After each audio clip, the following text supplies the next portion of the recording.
हाँ, नमस्कार। आप देख रहे हैं कठुआ रियलिटी और मैं आपके साथ पंकज ब्लॉगर। इसमें हम जो हैं वो कठुआ के ISBT में मौजूद हैं और आपको बता दें कि यहाँ पर जो है वो अभी जम्मू कश्मीर के ट्रांसपोर्ट कमिश्नर पहुँचे थे और उन्होंने जो है वो ISBT बस स्टैंड का जो है वो दौरा किया। और आपको बता दूँ कि एक विशेष मुद्दा जो है वो उनके समक्ष रखा गया।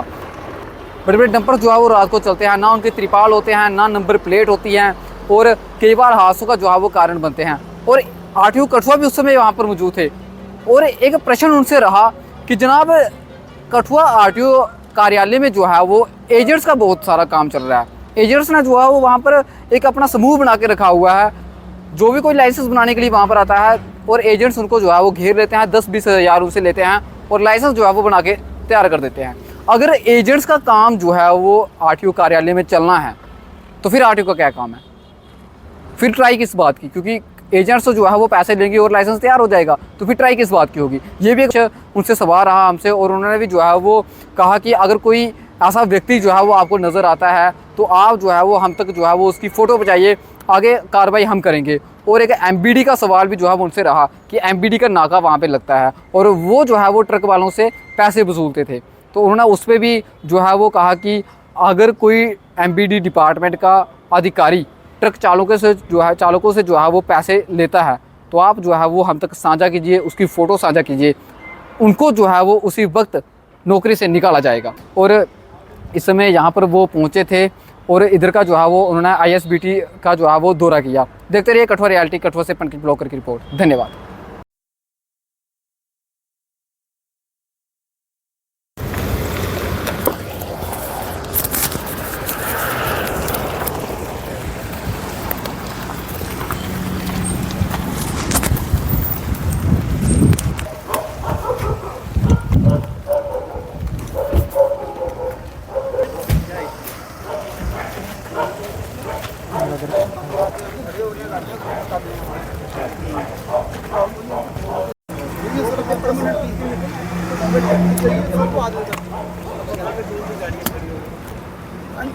स्टेट से हमारी SRTC पंजाब हरियाणा मध्य प्रदेश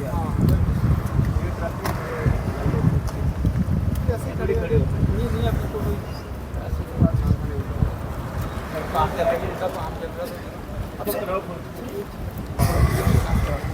तो होने उससे क्या ठीक है लूट लेंगे तो दूसरा कुछ बाथरूम तक आ रहे हैं अभी तो लाओ तुम अभी तो ला रहे हैं दो बंदे मिलेंगे। तुम इधर ISBT का देखो, तुम्हारे पास यहाँ पे ये टॉयलेट है दुकानें हैं तो सीओ म्यूनसिपैलिटी को डीसी साहब ने बोला था बड़ा बोर्ड ना उसको सफाई करें, ब्लैक टॉपिंग करें। सब उसके मौके भी बुलाया था डीसी साहब ने। रुकवाओ ये ट्रक खाली करवाओ, ठीक है। एक हफ्ते के अंदर अंदर इसको this will go to your credit ISBT function. और ये हमने लेटर लिख दिया कि उनका ऑनलाइन कॉपी पे टिकट जो है जहाँ की करना। और यहाँ पे भी बोर्ड एक आगे भी लगवाओ, इसको बोलो ISBT का टिकट। और यहाँ पे वो सर डीसी साहब कह रहे कि कुछ नहीं लिखेंगे वहाँ पर नहीं चलो वो होगा इतवार पे। हाँ तो एंगल आयरन पे लगवाना है ना। हमने यही रिक्वेस्ट की डीसी साहब ने अभी ये बोला मैंने कहा था एक लग जाए पर सर अभी हमने बंदे खड़े करते हैं यहाँ पे तो बंदे वही है कि नहीं वो कर लेंगे ना। ऐसे उनका रुझान है ना, नशिया नहीं है अभी लोगों। अभी कहाँ जाते हैं वो? अभी सर काली बड़ी खड़े होते हैं। काली बड़ी स्टैंड है ना उनका। तो यहाँ से कितनी दूर है टाउन? तो सर थोड़ी तो वैसे हटती इधर से भी है कि नहीं। ISBT जब यहाँ लगाओगे ऑटो सर्विस चलानी पड़ेगी। हाँ सर ई रिक्शा बहुत है सर, ऑटो वगैरह। अभी नशिया जो है वो सर उधर का एक हफ्ते के लिए, एक हफ्ते में कराओ। ठीक है फिक्स इट ठीक है ना। लेटर्स तो किसी साहब ने आप डीसी साहब से कल मुलाकात करो, मैं बात करूँ। ठीक है सर फंक्शनल करो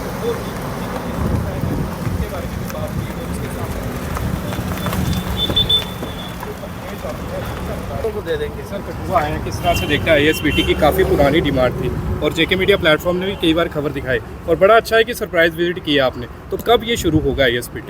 कोशिश करेंगे कि इस माह में शुरू कर लें। इस माह में शुरू हो जाएगा। एक और आपसे अहम सवाल रहेगा ई ऑटो रिक्शा को लेकर। आरटीओ विभाग कहीं ना कहीं कभी कभी कार्रवाई करता है और कभी नहीं कार्रवाई करता, और रोजाना आप भी देख सकते हैं सोशल मीडिया पे हादसे हो रहे हैं कि ई रिक्शा के कुछ नियम हैं, उनके रेट्स को लेकर भी कुछ इशू था। एक टीम बैठी थी एडिशनल कमिश्नर जो ट्रांसपोर्ट कमिश्नर हैं उनके अंडर। अब इसमें सारे फैक्टर्स को कंसिडर करके एक तो ई रिक्शा को बाहर जाना पड़ेगा, नेशनल हाईवे पे नहीं चल सकते जी। दूसरा, उनके स्टैंड्स जो हैं वो आइडेंटिफाई ऑलमोस्ट हो गए, नोटिफाई हो जाएंगे, और 5 किलोमीटर का दायरा या 6 किलोमीटर का दायरा जो भी फिक्स होगा। लास्ट माइल कनेक्टिविटी है तो लास्ट माइल कनेक्टिविटी के लिए काम करना पड़ेगा। हम कोशिश कर रहे हैं धीरे धीरे।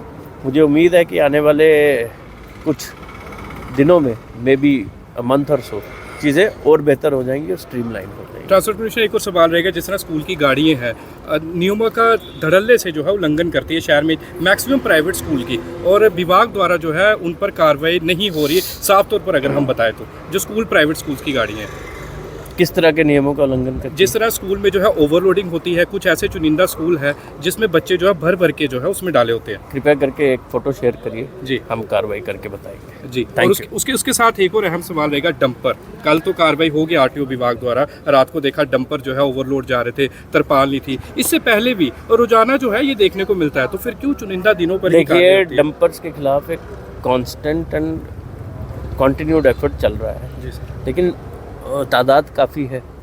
आज करते हैं, सीज करते हैं, दूसरा आता है। एक नियमों के अनुसार चलना पड़ता है। जो सस्टेन्ड हमारी इनके खिलाफ जो कार्रवाई है वो चलती रहेगी, और धीरे धीरे इनको भी ये समझ आ जाएगी कि अगर ये सुधरेंगे नहीं तो इनको बहुत रेगुलरली फाइन देना पड़ेगा। सर, एक एमबीटी के वहाँ पर एक नाका लगता था पहले, वहाँ पर ट्रक वालों से जो है वो पर्ची वसूली जाती थी, उसका कोई भी रिकॉर्ड नहीं था। हमने भी कई बार खबरें दिखाई, उसके बाद कुछ दिनों के लिए वो बंद हो गया। ऑटो चालक भी वहाँ पर पहुँचते थे, उन्होंने भी हमें बयान दिया था कि हमने सामने देखा है कि यहाँ पर ट्रक वालों से जो है पैसे लिए जाते हैं, 500 रुपये लिए जाते हैं। हालांकि हमारे पास विजुअल भी पड़े हैं। तो ये बीच बीच में चलती है चीज़ें, तो किस तरह से? कौन सी पर्ची? एमबीटी ट्रक से कोई पर्ची लेने की ज़रूरत नहीं है जी, ना ही कोई लेता है। मैं पिछले 4 महीनों में, मैंने आपके कुछ लोगों ने ट्विटर पे भी कहा था मुझे, लेकिन मुझे कोई ऐसी चीज़ जो पुख्ता रूप से दिखी नहीं। सिर्फ और सिर्फ वो बस जो पैसेंजर है, जो JNK में एंटर करती है, जिसको वो टैक्स जमा कराना है, उसको टैक्स जमा कराना है और कार्ड से स्वाइप करना है, उसको भी कैश नहीं देना है। अगर कोई व्यक्ति, कोई ट्रक वाला किसी को पैसे दे रहा है वो गलत दे रहा है, और जो ले रहा है वो MBD का आदमी होगा तो उसको नौकरी से हाथ धोना पड़ेगा। आप ट्रांसपोर्ट कमिश्नर, आपका काम सब जानते हैं कि काफ़ी ट्रांसपेरेंसी से काम करते हैं, तो आपको नहीं लगता कि यहाँ पर भी पूरे तरीके से ट्रांसपेरेंसी से आरटीओ विभाग में भी काम होना चाहिए? आप बताइए, ट्रांसपेरेंसी कहाँ नहीं है? हम तो फेसलेस की तरफ चल रहे हैं जी। आपका जो लाइसेंस है वो ऑनलाइन होता है जी। आपकी ट्रांसफ़र ऑफ पेपर्स है वो ऑनलाइन है। रजिस्ट्रेशन आज की डेट में आपके डीलर एंड पे है, जहाँ पे अगर कोई कागज़ है जिसके लिए पर्सनली आना है, तो मैंने आरटीओ साहब को कहा है कि कंटैक्ट जो है वो मिनिमम होना चाहिए जी। मुझे लगता है जिस तरीके से हम चल रहे हैं ट्रांसपेरेंसी है भी और बेहतर की जाएगी।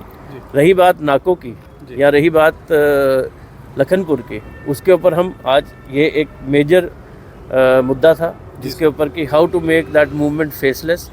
ऑनलाइन पैसे जमा हों, आप अपनी बस में बैठ के ही पैसे जमा कराएं, आपको रुकना ना पड़े।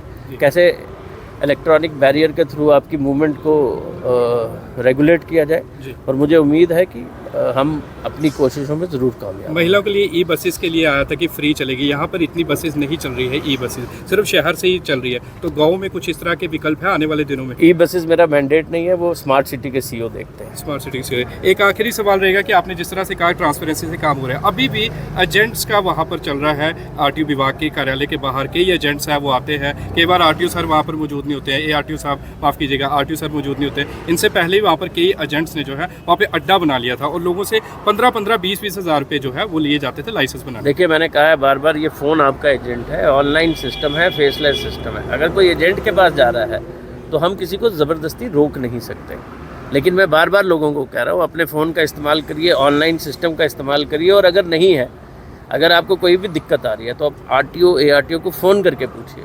मुझे बहुत सारे लोग मोबाइल पे फ़ोन करते हैं, मैं उनको जवाब देता हूँ। बहुत सारे लोग ट्विटर के ऊपर क्वेश्चंस डालते हैं, उनके इश्यूज सॉर्ट आउट होते हैं। लोगों को भी थोड़ी सी पेशेंस भी रखनी पड़ेगी और लोगों को भी बंद करना पड़ेगा एजेंट्स के पास जाना। जी। हमारी यही कोशिश है, एजेंट लेस आरटीओ ऑफिस होना चाहिए, उसमें जब तक लोग पार्टिसिपेट नहीं करें वो एजेंट लेस नहीं हो सकता। शुक्रिया सर।